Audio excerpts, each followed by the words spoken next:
రైతు సోదరులకు నమస్కారము. ఈరోజు ముఖ్యంగా ఖర్జూరం సాగు విధానం గురించి పూర్తి వివరాలు హైటెక్ అన్నదాత మీకు అందిస్తుంది.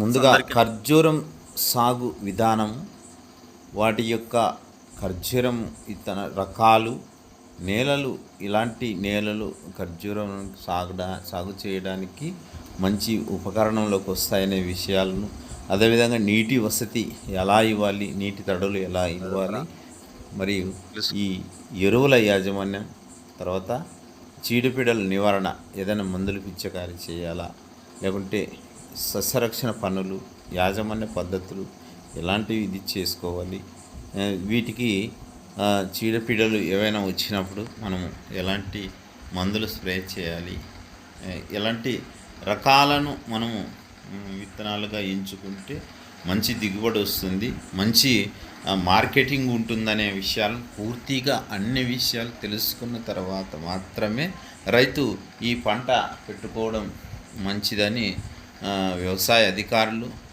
హార్టికల్చర్ అధికారులు, తర్వాత అనుభవజ్ఞులు కూడా తెలియజేస్తున్నారు.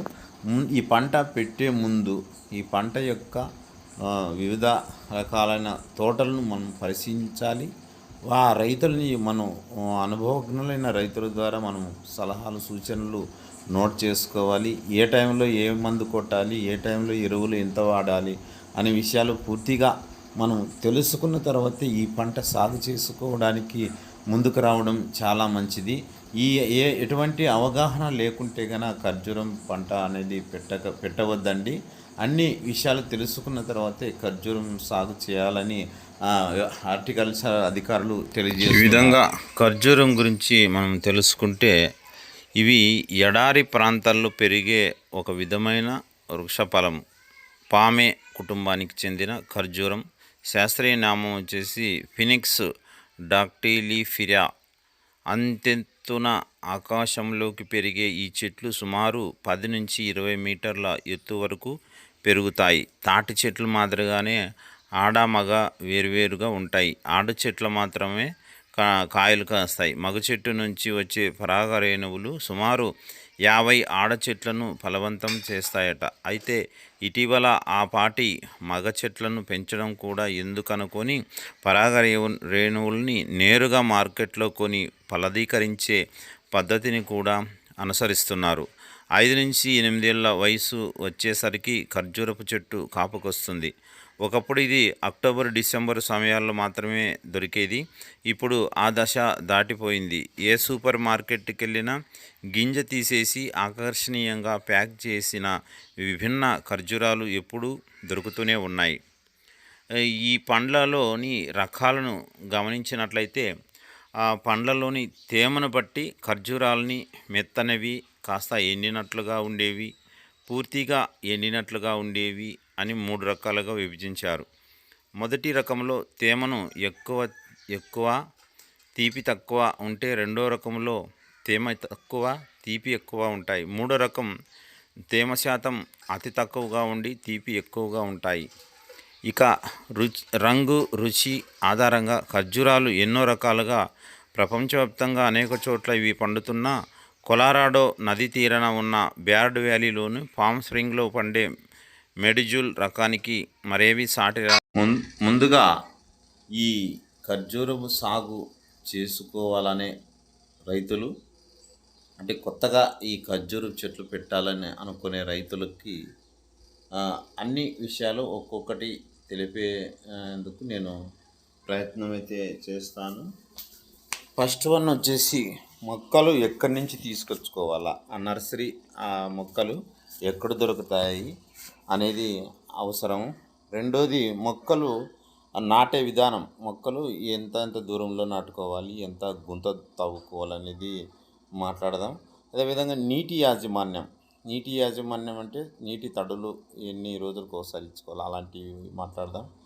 తర్వాత ఎరువుల యాజమాన్యము, తర్వాత ఇది ఎన్ని రోజులకి కాపుకు వస్తుంది, తర్వాత ఏమన్నా చీడపీడలు ఏమైనా వస్తాయా అనే విషయాలు కూడా మాట్లాడేద్దాం.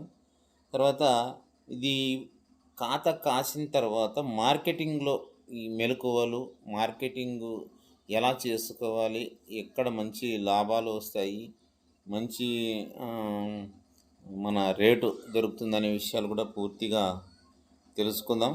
అదేవిధంగా ఈ కాపు కాసినప్పుడు కూలీలు ఎంతవరకు అవసరమవుతాయి, ఈ ఎకరాకి ఎంత లాభం వచ్చే అవకాశాలు ఉన్నాయనేది కూడా అన్ని డీటెయిల్స్ మీకు కొత్తగా ఈ ఈ చెట్లు పెట్టుకునే వాళ్ళకి అన్ని విషయాలు తెలియజేస్తుంది ఈ హైటెక్ అన్నదాత. ఇప్పుడు ఫస్ట్ వన్ వచ్చేసి మొక్కలు ఎక్కడ దొరుకుతాయి, ఎలాంటి నేలలు అవసరమవుతుంది అనేది ఫస్ట్ మాట్లాడుకుంటే, ఈ నేలలు వచ్చేసి ఎర్రగరప నేలలు, అదేవిధంగా ఇసుకపార నేలలు ఈ చెట్లు పెట్టుకునే దానికి చాలా అవసరమవుతాయి. అంటే వర్షం వచ్చిన తర్వాత నీళ్లు వెంటనే ఇంకిపోయే అటువంటి నేలల్లో మాత్రమే ఈ ఖర్జూరం మొక్కలను పెంచుకుంటే బాగా గ్రోత్ వస్తుంది. తద్వారా మంచి దిగుబడులు వచ్చే అవకాశాలు ఉంటాయన్నమాట. అంటే ఈ సౌడు నేలలు, బంకమట్టి నేలలు ఈ ఖర్జూరపు సాగుకు అనుకూలం కాదు. అటువంటి నేలలు పెట్టకూడదు. నెక్స్ట్ వన్ వచ్చేసి ఈ మొక్కలు ఎక్కడ దొరుకుతాయంటే సౌదీ అరేబియా, అంటే ఈ చెట్లు అక్కడ దొరుకుతాయి.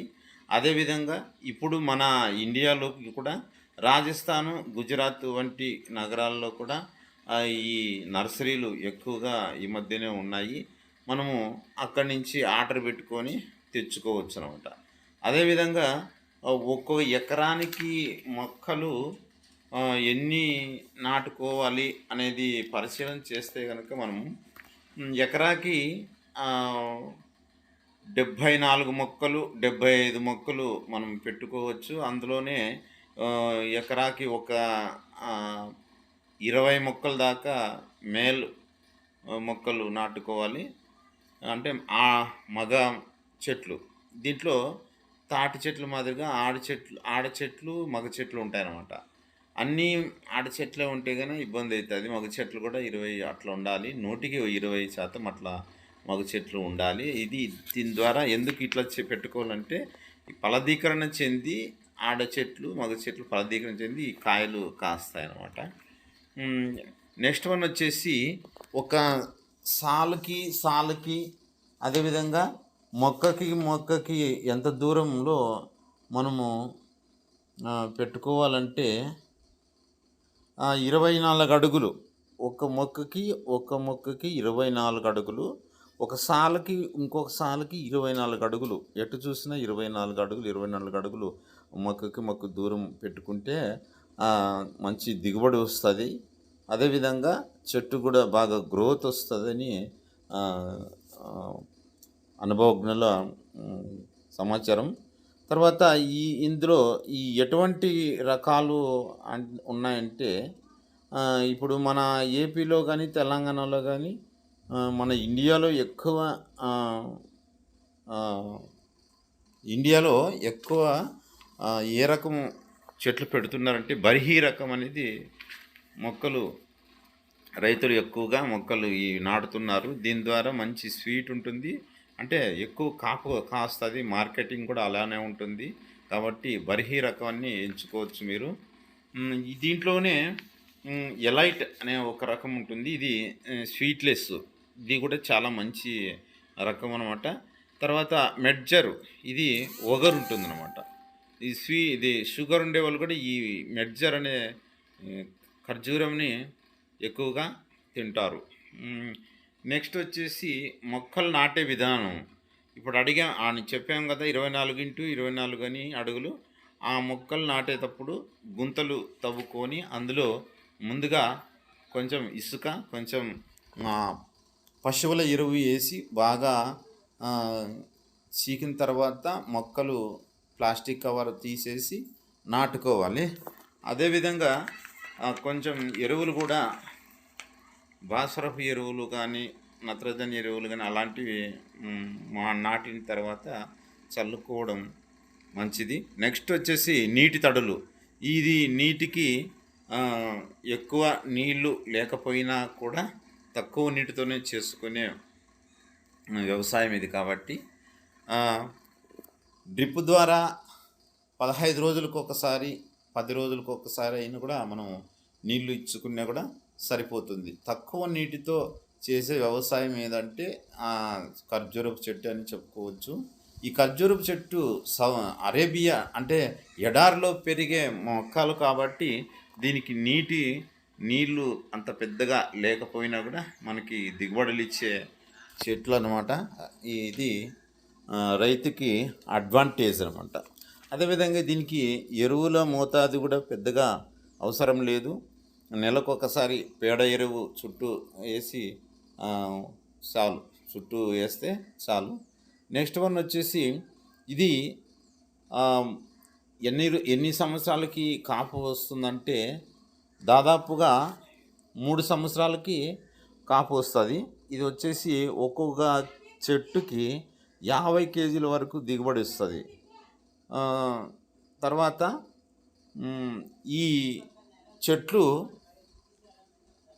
ఒక్కో చెట్టు 50 కేజీల కంటే ఎక్కువగా కూడా వచ్చే అవకాశాలు ఉంటాయి. 50 కేజీల నుంచి 60 కేజీల వరకు కూడా వస్తుంది.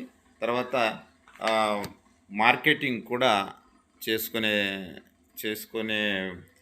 వెసులుబాటులో మెలకువలు పాటించాలి. అనుభవజ్ఞులైన రైతుల ద్వారా మనం అన్ని విషయాలు తెలుసుకోవాలి. దీనికి ఈ కూలీలు అవసరం పెద్దగా ఉండదు. ఎప్పుడు కూలీలు అవసరం అవుతుందంటే మన ఇంట్లో వాళ్ళే మనము అన్నీ చూసుకోవచ్చు. కోత కోసేటప్పుడు మాత్రమే మనము ఈ కూలీలని పెట్టుకోవాల్సి వస్తుంది. మంచి దిగుబడి వచ్చినప్పుడు మంచి లాభాలు కూడా అదేవిధంగా వస్తాయి. ఒక ఎకరానికి దాదాపు 10 లక్షల వరకు కూడా మనము లాభం పొందే అవకాశాలు ఉంటాయి. కాబట్టి కూలీలు కాపు కాసేటప్పుడు ఒకవేళ పెట్టుకోవచ్చు. నెక్స్ట్ వచ్చేసి మార్కెటింగ్ ఎలా ఉంటుందంటే మనం చెన్నై, బెంగళూరు, హైదరాబాద్ వంటి మార్కెటింగ్ ఏజెంట్స్ దగ్గర కన్సల్ట్ అయితే వాళ్ళు మనకు ఈ తోటలోకి కూడా వచ్చి ఈ ఖర్జూరు కాయల్ని తీసుకొని వెళ్తారనమాట. నెక్స్ట్ వచ్చేసి ఇది 70 సంవత్సరాలు 80 సంవత్సరాల వరకు కూడా కాపు వస్తుంది. ఒక్కసారి పెట్టుకుంటే మంచి లాభమే వస్తుంది. తర్వాత ఇది చిన్న చితక రైతులకు సరిపోదు. మంచి డబ్బులుండే వాళ్ళు మాత్రమే ఈ పంటను పెట్టుకోండి. దయచేసి ఈ పంట పెట్టుకోవడానికి ఎకరాకి 12 లక్షల నుంచి 14 లక్షల వరకు కూడా ఖర్చు వస్తుంది. అదేవిధంగా దీనికి మంచి లాభాలు కూడా వస్తాయి. కాబట్టి ఆ రైతులు అన్ని సూచనలు, సలహాలు పక్కన ఉండే రైతుల దగ్గరికి వెళ్ళి ఆ తోటను పరిశీలించి మంచి విషయాలను మీరు గ్రహించి అన్నీ మీరు నోట్ చేసుకొని ఈ ఖర్జూరం సాగు చేయాలనేందుకు మీరు ముందుకు నడచండి. ఇటువంటి ఖర్జూరపు సాగు విధానంలో మరిన్ని వివరాలకి దగ్గరలోని హార్టికల్చర్ ఆఫీసర్లను సంప్రదించండి. ఇలాంటి వ్యవసాయ సూచనల కొరకు హైటెక్ అన్నదాత ఛానల్ని సబ్స్క్రైబ్ చేసుకోండి, లైక్ చేయండి.